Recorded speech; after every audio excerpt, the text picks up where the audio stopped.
Hey guys, good afternoon. It is John C. Morley here, serial entrepreneur. Great to be with you on Inspirations for Your Life. It is a Sunday afternoon, a beautiful Sunday, sunny afternoon. It is January 26, 2025, and welcome. If you want to go ahead and grab something from the kitchen, well, why not do that? Something delicious, something yummy, something healthy, something sweet, maybe fruit, or maybe something else. So go ahead and grab that. By the way, ladies and gentlemen, this is Inspiration for Your Life Master Topic Week with Embrace the Journey, Unlocking Personal Growth and Adaptability. This is Series 4. We are on show number 5, in case you're wondering. And if you wanted to know what the granular topic for today is, I'll be happy to tell you. Unlocking the power of critical thinking, mastering problem solving for success. Series 4, show 5, episode number 2. So let's just go ahead, ladies and gentlemen, and let's get started. All right. Okay. All right. So, again, if I haven't said welcome to you, welcome to another thought provoking episode of the Inspirations for Your Life podcast. I am your host and also a podcast coach, John C. Morley, serial entrepreneur. And we're going to unlock together the incredible potential of critical thinking and problem solving. These skills aren't just buzzwords, they are essential tools for navigating life's complexities, fostering creativity, and driving success in every area of your life. Whether you're a leader, a team player, or someone striving for personal growth. This episode is going to be packed with things to provide you actionable insights to sharpen your mind and elevate your approach, of course, to challenges that you may encounter in life. Let's dive in together into these transformational strategies. So we'll kick it off with number 1.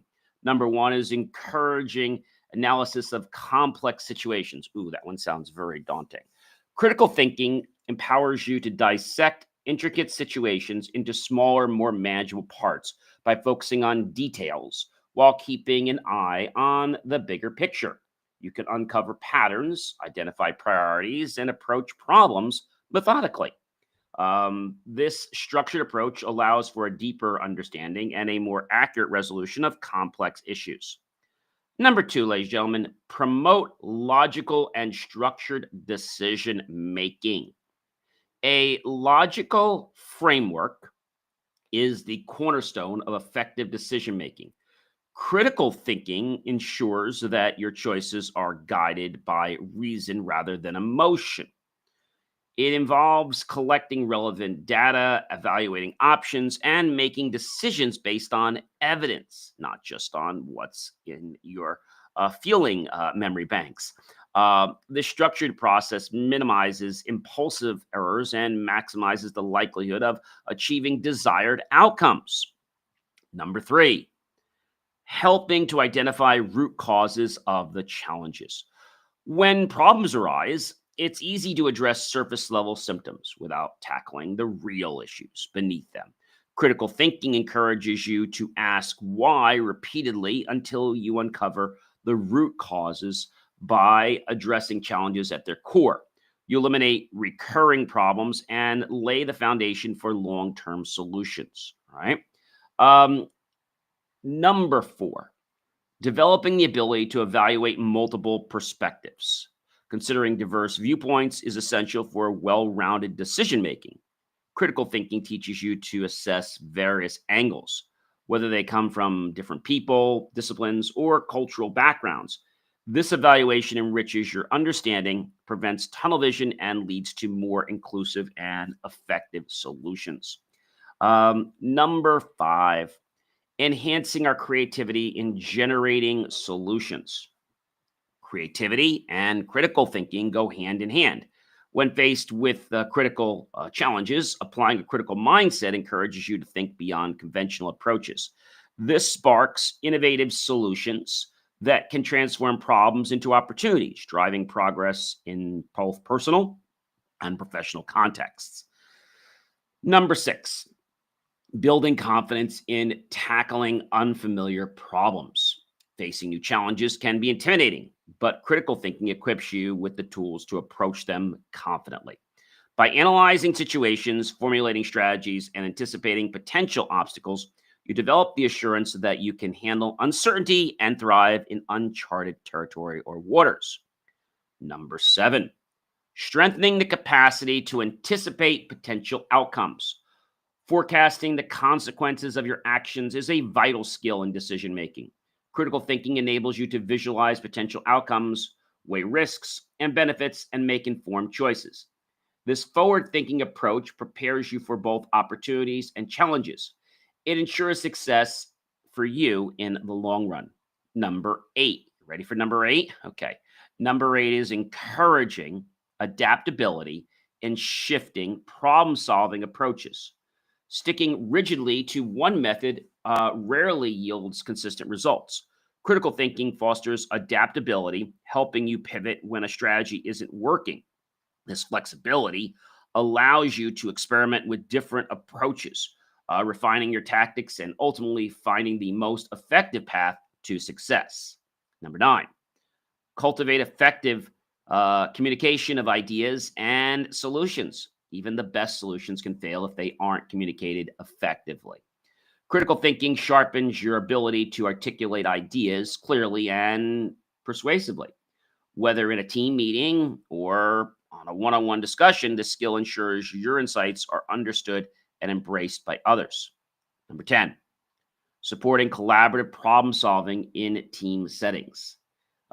Teamwork thrives on open dialogue and shared problem solving.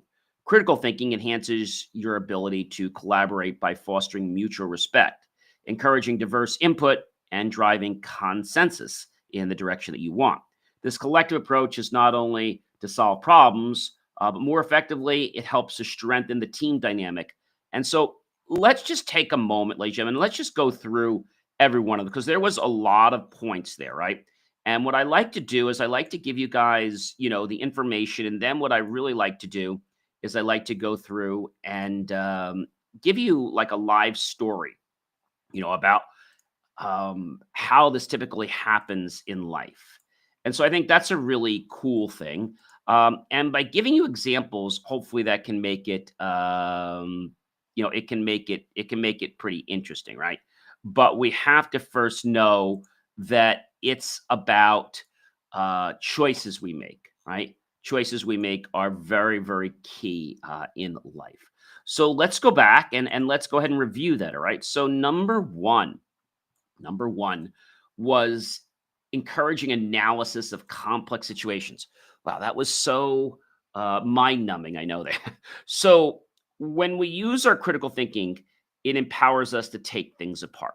Now, this could be in terms of engineering when you're trying to figure something out, if you're engineering something like I do, or maybe it's in a relationship.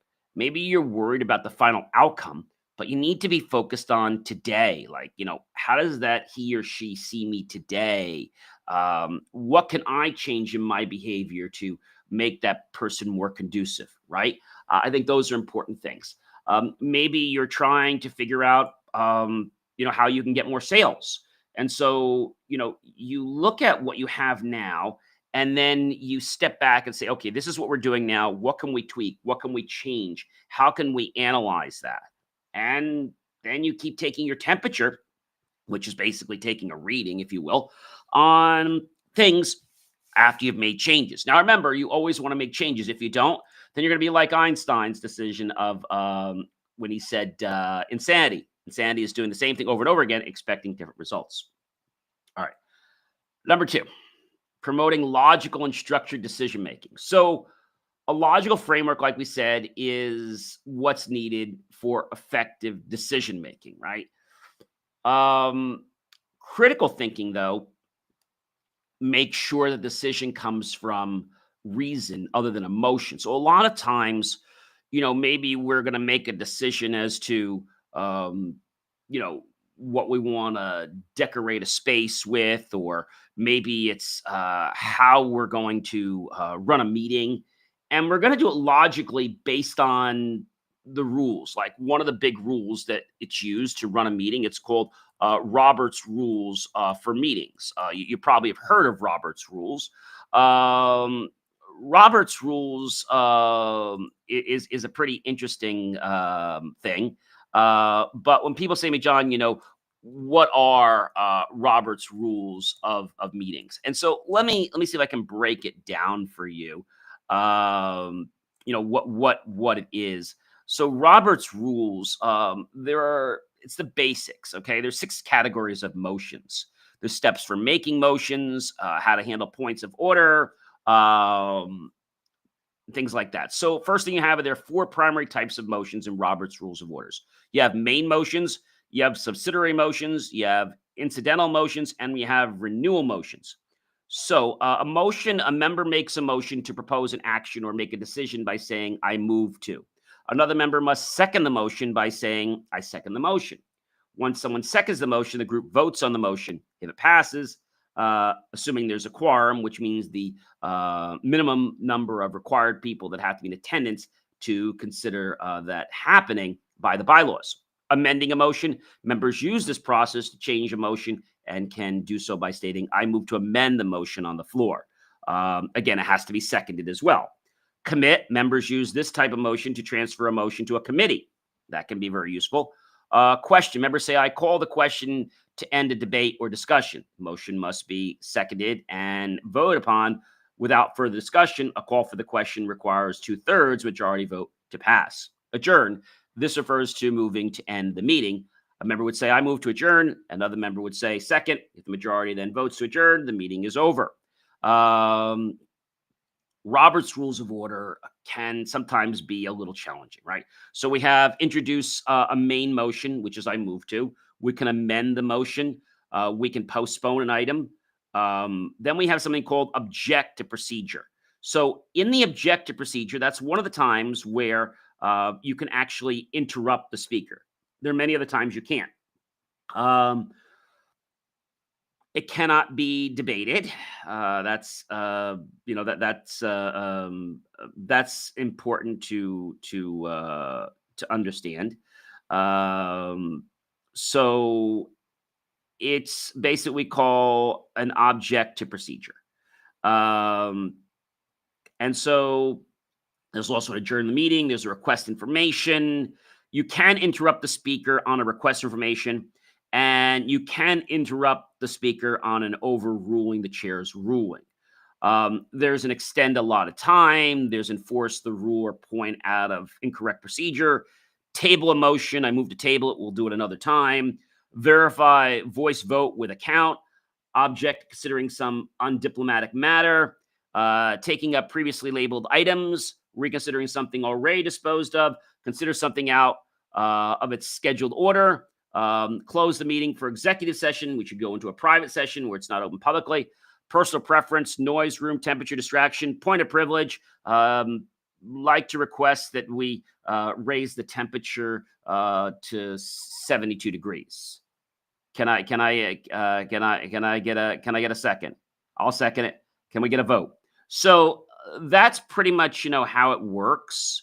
When somebody says something like the common one is when somebody says to me, adjourn, it moves to end the meeting. A member would say, I move to adjourn. Another meeting would say a second. If the majority then votes to adjourn, the meeting is over. But a lot of places when they say they're going to move, like a motion such as, I move to adjourn, so it's all second it. Nobody else votes. A lot of people say anybody opposed, and then the meeting ends. That's a quick way of doing it without having to take everybody's vote. Okay. So Robert's rules help us get order and they help us provide a logical structure. Sometimes, though, with Robert's rules, emotion can play in. So we have to make sure that we are following the decisions. Doesn't happen often, but it can happen. So again, it's a great tool to make sure you're staying on track and that you are handling what's a matter at hand without getting into emotions, right? All right. Number 3, we talked about helping identify root causes. Sometimes there can be an issue like maybe plants aren't growing. Maybe the root cause is the soil is bad. Maybe no pun intended. Maybe the root cause is there's not enough, let's say, vitamins to the plant, like a fertilizer or something like that, right? There's not enough of that. Maybe there's not enough water. There could also be issues you can identify like learning, like why is he or she not learning? What's the reason? Well, he's always on his iPhone or his cell phone, or maybe it's the fact that he never studies. Okay, so these are things you can think about, right? So identifying a root cause is really good because it allows us to figure out what's going on in our life or what's going on in the situation and then address it. Okay. And then we implement critical thinking, which means we're not going to just use regular thinking. We are going to make sure that it's not based on our emotions. So it helps us address challenges, as we said before, at the core, and eliminates recurring problems so that we can get a good foundation for long term solutions. Number four, back with a story, developing the ability to evaluate multiple perspectives. Sometimes you might have heard the phrase, walk in my shoes for a day. It doesn't really mean the person wants you to put on their shoes. So don't worry if you're a 10.5D and they're a 14 or there's something else. Don't worry about that. Okay, that's a very important thing to understand. When you think about this, it's important to understand one thing. Okay, and that is that they want you to experience what it's like to be in their position, what it's like to have their responsibilities. They might say, sit in my chair for an hour. So you go sit in their chair. And yes, you sit in their chair, which is different than we say try on your shoes, because by sitting in their chair, in this case, you're actually taking on the role of their responsibilities. Now, when we say, put my shoes on, I'm not going to put your shoes on, but really what I'm going to do is, take a day in the life of the things you do. So these are important things. And then when somebody's going through those times, like, oh, now I get why he did it that way or why she did it that way. I didn't realize this was the pressure he was under. I didn't realize that he couldn't do that when he was in this situation. All right. Number five, back again, but with a story on number five. I think this is really cool. Number five, enhancing creativity and generating solutions. So when we have a problem, we want to try to aspire to our creativity to help us conjure up an idea to figure out how do we get out of this mess? Like how, right? How do we get out? What do we do? And so creativity is a way to have us work on the problem at hand. Like I talked about sales, right? What do I need to do to get more sales? Or what can I do to bring more sales in, right? That's a good example of enhancing creativity. Okay. When you enhance creativity, it's like you light a fire in both personal and professional contexts. And I think this is something that a lot of people don't realize, that they have the power to just pull out their creativity card and say, you know what, I'm going to use my creativity tool.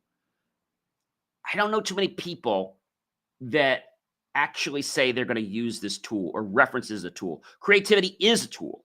So if we can use it just like we use a screwdriver or we use a drill or a flat blade screwdriver, right? Or a saw, right? Or a vacuum cleaner, it can do the task that we want. So let's use our creative skills. They'll become better, and the creativity will help us come up with a solution.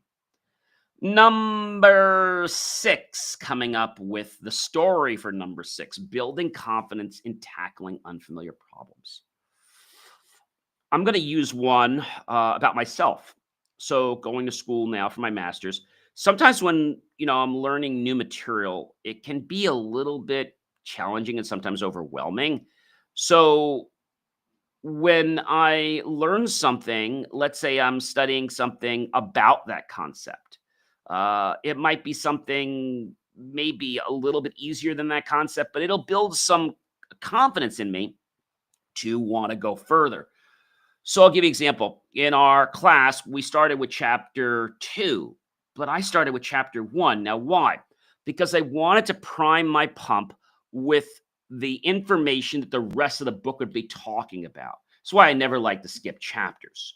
So now that I'm in the next chapter, chapter 2, I have more of an understanding about what they're talking about because I read chapter 1.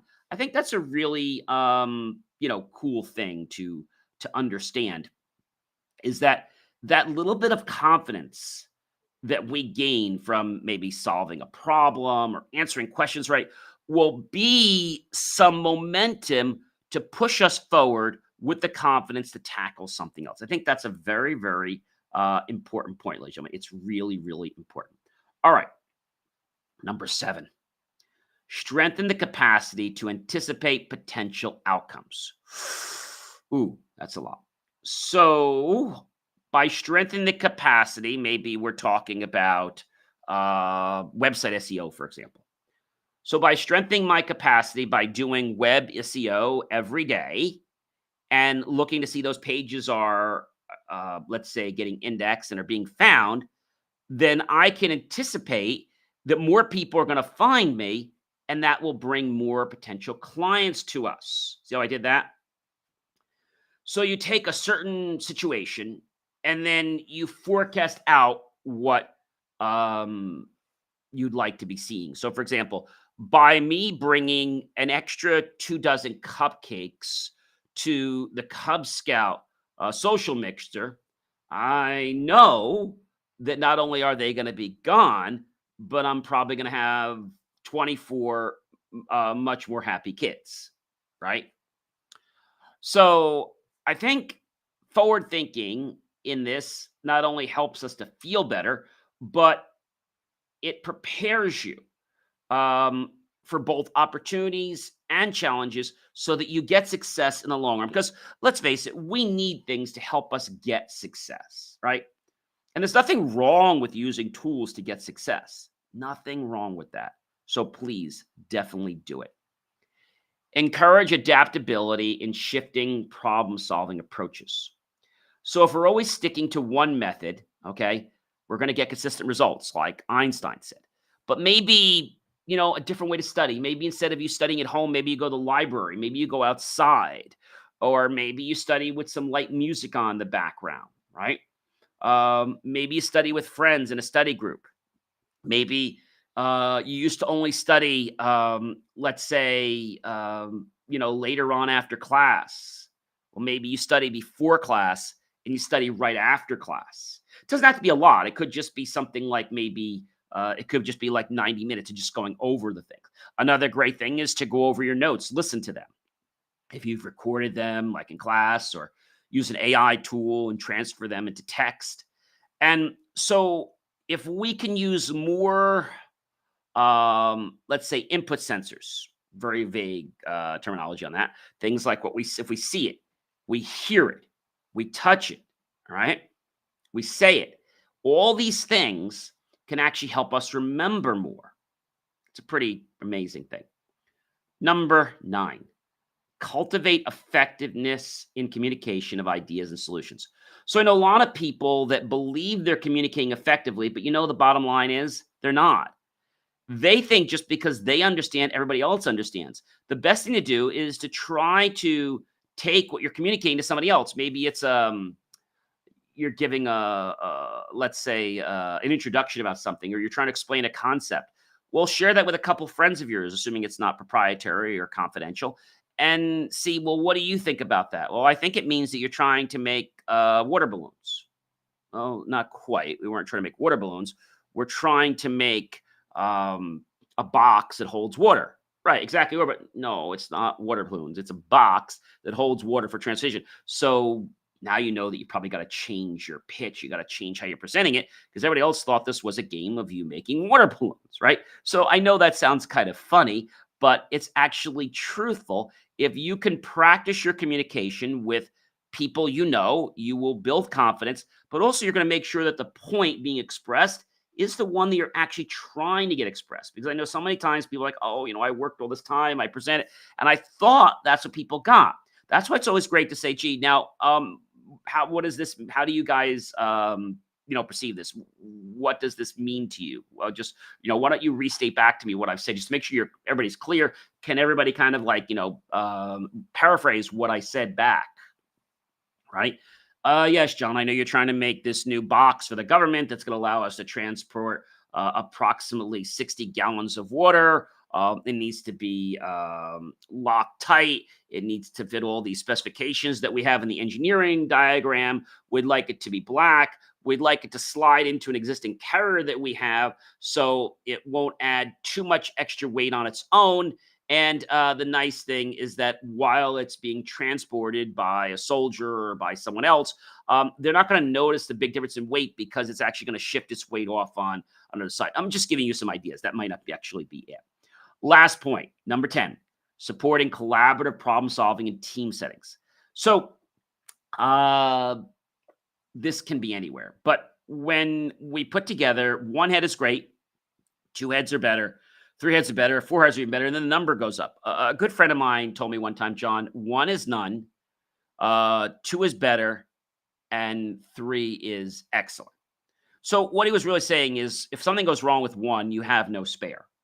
If something goes wrong with two, well, you've got one spare, but you only have one backups. If you have three and you got one, well, you still got two, but you still get another one, and then you're back to where you were again. So I think it's important to involve your team so your team can have this understanding and you can have a dialogue back with them so you can get a consensus, so you can get input, so you can solve problems. And so when you get the feedback from other people, whether that be verbal and nonverbal, because remember, most of what we say is what we don't say. It's great to be in a group environment. Ladies and gentlemen, I'm John C. Morley, serial entrepreneur. Hope you have a great rest of your Sunday. Do check out BelieveMeAchieve.com for more of my amazing, inspiring creations. And remember, ladies and gentlemen, the power to change is in you. So what are you waiting for?